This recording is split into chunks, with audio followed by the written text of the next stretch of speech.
రోజు మీ స్టూడియో వారికి ప్రత్యేక ధన్యవాదాలు. ఇవాళ భారతీయ జనతా పార్టీకి ఓ మూల కారణము మన శ్యామ్ ప్రసాద్ గారు, మళ్ళీ కూడా దీన్ దయాళ్ శర్మ వాళ్ళు స్థాపించారు భారతీయ జనతా పార్టీని. ఈరోజు భారతీయ జనతా పార్టీ అంటే నీతికి నిజాయితీకి కట్టుబడ్డ పార్టీ. ఈ పార్టీలో కుటుంబ పాలన లేదు, కరప్షన్ ఉండదు, ఎక్కడ ఏదైనా కానీ ఇమీడియట్ స్పందించే నాయకుడు. ఇవాళ భారతీయ జనతా పార్టీ 2 పార్లమెంట్ సీట్తోని ఇవాళ భారతదేశాన్ని పరిపాలించే స్థాయి దాకా వచ్చింది. ఇవాళ భారతీయ జనతా పార్టీలో ఉన్న నాయకులు ఎటువంటి కరప్షన్కే కానీ దేనికే కానీ ఉండదు. ఎందుకంటే నీతి నిజాయితీ, పేద ప్రజలకు డబల్ బెడ్, ప్రతి ఒక్కటి డబల్ ఇంజన్ సర్కార్ అని పబ్లిక్ ఎంతో అభినందిస్తారు భారతీయ జనతా పార్టీ. ఈరోజు అన్ని పార్టీలను చూసాం.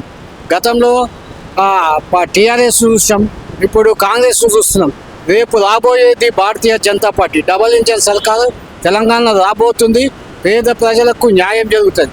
ఎందుకంటే ఏ ప్రభుత్వం వచ్చినా హామీలు ఇవ్వడము, వాళ్ళ ఆస్తులు సంపాదించుకోవడమే తప్పితే పేద ప్రజలకు న్యాయం చేసే ఏ పార్టీ లేదు. కనుక దయచేసి ప్రజలు ఆలోచించి డబల్ ఇంజన్ సర్కార్ తెలంగాణ రాష్ట్రంలో వస్తే ఇవాళ పేద ప్రజలకు అన్ని విధాల సహాయ సహకారం చేసి వాళ్ళని అభివృద్ధి ప్రదంలో తీసుకుపోయే శక్తి ఓన్లీ భారతీయ జనతా పార్టీ. ఎందుకంటే ఇదే భారతీయ జనతా పార్టీ హిందుత్వ పార్టీ, ఇతర మతాలకి తీసుకున్నటువంటి పార్టీ కాదంటప్పుడు మైనారిటీ ఓట్లు బీజేపీ తీసుకురాగలదా? 100%. ఇవాళ ట్రిపుల్ తలాక్ అసొంటి మంచి కార్యక్రమాలు భారతీయ జనతా పార్టీ చేసింది. ఇవాళ ముస్లిమ్స్ కూడా ఈ భారతీయ జనతా పార్టీలో కార్యకర్తలుగా ఉన్నారు. వాళ్ళ యొక్క మెంబర్షిప్లు ఉన్నాయి. ఎంతో హిందూ ముస్లిం అని తేడా లేదు పార్టీలో. కష్టపడ్డ వాళ్లకు న్యాయం చేసే పార్టీ భారతీయ జనతా పార్టీ. ఇవాళ ఇదే రేవంత్ రెడ్డి నెత్తులో టోపీ పెట్టి ఓటు అడుకున్నట్టు నేను టోపీ పెట్టి ఓటు అడుకునే రోజు వస్తే నా తల నరుకుంటా అని చెప్పేసి బండి సంజయ్ గారు ఒక మాట సందర్భంలో ఉన్నారు. అది 100%. ఇవాళ టోపీలు పెట్టుకొని రాజకీయం చేయడం భారతీయ జనతా పార్టీకి లేదు. ఎందుకంటే నీతి నిజాయితీ గల పార్టీది. టోపీలతో ఏమవుతుంది, అప్పటి మటుకే ఆ టోపీ పెట్టుకుంటారు, పండుగలకు వాళ్ళ యొక్క కార్యక్రమం చేసుకుంటుంది తప్పితే రెగ్యులర్గా మీరు ఆ టోపీలు పెట్టుకున్నట్టు ప్రతి శుక్రవారం పోయి వాళ్ళు ఎప్పుడు నమాజ్ చేయండి, వాళ్ళకు ఏమో అవి చేయండి. ఒక పండుగ రోజు టోపీ పెట్టుకొని ప్రజలను మోసం చేయడం పార్టీలో మంచిది కాదు. ఎందుకంటే రాబోయే రోజుల్లో నేను చెప్తున్నా కదా, ఇప్పుడు భారతీయ జనతా పార్టీ తెలంగాణలో లేదు. రేపు రాబోయేది భారతీయ జనతా పార్టీ. అన్ని పార్టీ 100% ఉన్నది. ఇప్పుడు వేరే పార్టీ నాయకులు కూడా భారతీయ జనతా పార్టీ వైపే కన్నేసి చూస్తున్నారు. ఎందుకంటే రేపు ప్రభుత్వం రాబోతున్నది అని చెప్పి ప్రతి ఒక్కరూ భారతీయ జనతా పార్టీ ఇవాళ ఏ ఎలక్షన్ జరిగినా కానీ నరేంద్ర మోడీ గారి ఫేస్ వాల్యూతోనే ప్రతి ఒక్కరు గెలుస్తున్నారు. కానీ ఈరోజు కేంద్రంలో ఉన్నటువంటి అన్ని హామీలు, కేంద్ర ప్రభుత్వం నుంచి వచ్చే హామీలు రాష్ట్రంలో ఎవరికి కూడా తెలియదు. ఎటువంటి హామీలు అంటే లైక్ కొన్ని ఎగ్జాంపుల్ మనం చెప్పుకున్నట్టయితే ఈరోజు కేంద్రంలో ఉన్నటువంటి ప్రతి ఏదైతే బీజేపీ పాలిత ప్రాంతం కాకుండా తెలంగాణ ప్రాంతంలో బీజేపీ యొక్క స్కీమ్స్ ఇంప్లిమెంట్ అవుతున్నాయా?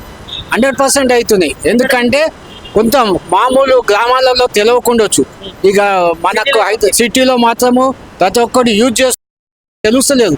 ప్రభుత్వం ఇచ్చే ప్రతి ఒక్క పథకం యూజ్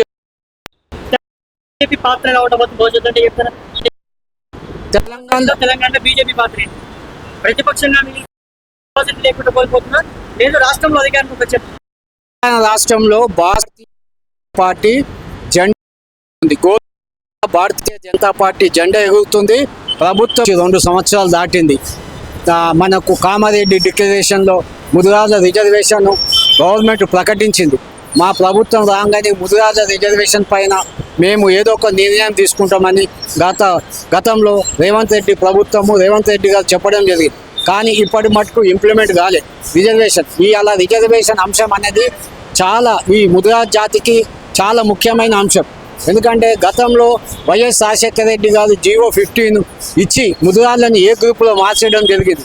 ఆ తర్వాత జరిగిన కొన్ని సమస్యల వల్ల ఈ యొక్క రిజర్వేషన్ అంశాన్ని ఆపేయడం జరిగింది. కనుక ఈ రిజర్వేషన్ని ఇలా ఈ ప్రభుత్వం ఇప్పటిదాకా స్పందించినందుకు చలో గాంధీ భవన్ ముట్టడి అని చెప్పి శివ ముదిరాజు ఖాళీ ఇవ్వడం జరిగింది. కనుక ప్రతి ఒక్క ముదిరాజు బంధువులు ఈ అవకాశాన్ని వినియోగించుకోండి. ఎందుకంటే ఈ అవకాశం ఇప్పుడు వచ్చింది, మనం అందరం ఏకతాటిపై వచ్చి ఈ యొక్క సమస్యను పరిష్కరించుకునే అవకాశం కలిగించిన శివకు మనం అందరము సపోర్ట్ చేసి ఈ యొక్క కార్యక్రమాన్ని విజయవంతం చేయాలి. ఎందుకంటే అడగందే అమ్మాయిన అన్నం పెట్టదంటారు. ఇవాళ సమస్యని ప్రభుత్వం ముందుకు తీసుకోవడానికి వచ్చిన శివకు మనమందరం ముందుకెళ్ళి ఇవాళ ఈ సమస్యను ఒకతాటిపై మనమందరము వచ్చిన ఎడల ప్రభుత్వం దిగొచ్చి ఈ రిజర్వేషన్ ఇంప్లిమెంట్ చేసే ప్రక్రియ స్టార్ట్ అవుతుంది. ఎందుకంటే మేము గతంలో కూడా నేను ముఖ్యమంత్రి గారికి మంత్రి గారికి నేను లెటర్లు కూడా ఇవ్వడం జరిగింది రిజర్వేషన్ అంశం మీద. ఎందుకంటే ఈ ముదిరాజ్ కమ్యూనిటీలో రిజర్వేషన్ లేక చదువుల కాడ వెనుకబడి ఉన్నారు, ఉద్యోగం కాడ వెనుకబడి ఉన్నారు.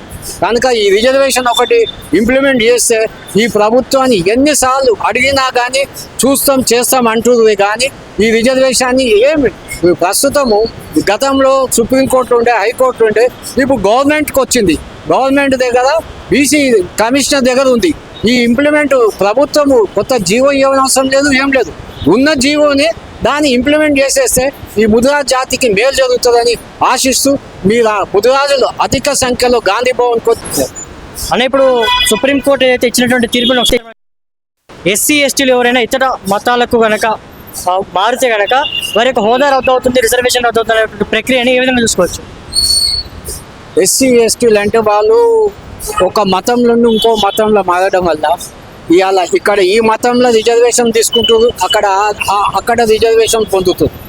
ఇప్పుడు అసలైన వాళ్ళకు ఆ రిజర్వేషన్ కాడ డ్యామేజ్ జరుగుతుంది. ఎందుకంటే ఇప్పుడు నేను ఎస్సీ కోటలు ఉన్నాం, నాకు రావాల్సింది బెనిఫిట్ రావడం లేదు. వాళ్ళు ఏం చేస్తుంది, ఇక్కడ దిక్కు తీసుకుంటారు, అటువైపు తీసుకుంటారు.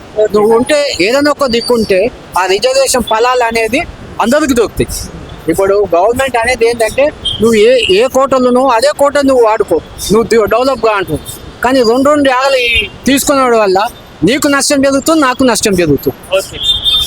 సో ఏమంటారు ఒక పబ్లిక్ సరైన నిర్ణయం. ఎందుకంటే ఇప్పుడు రిజర్వేషన్ దొరకని వాళ్ళకు ఈ ఒక అవకాశం దొరుకుతుందిగా. దీనివల్ల రిజర్వేషన్ పొందని వాళ్ళకు రిజర్వేషన్ అనేది అవకాశం కలుగుతుంది. అసలు రిజర్వేషన్ అంశం అవసరం గతంలో పరిస్థితులు మారినాయి, కరెక్టే. ఇప్పుడు గతంలో మనకు అలవాటు చేసిపోయింది ఆ గత ప్రభుత్వము ఆ రిజర్వేషన్ అంశం అనేది అలవాటు చేసిపోయింది. ఇప్పుడు దాన్ని మనం మార్చలేము.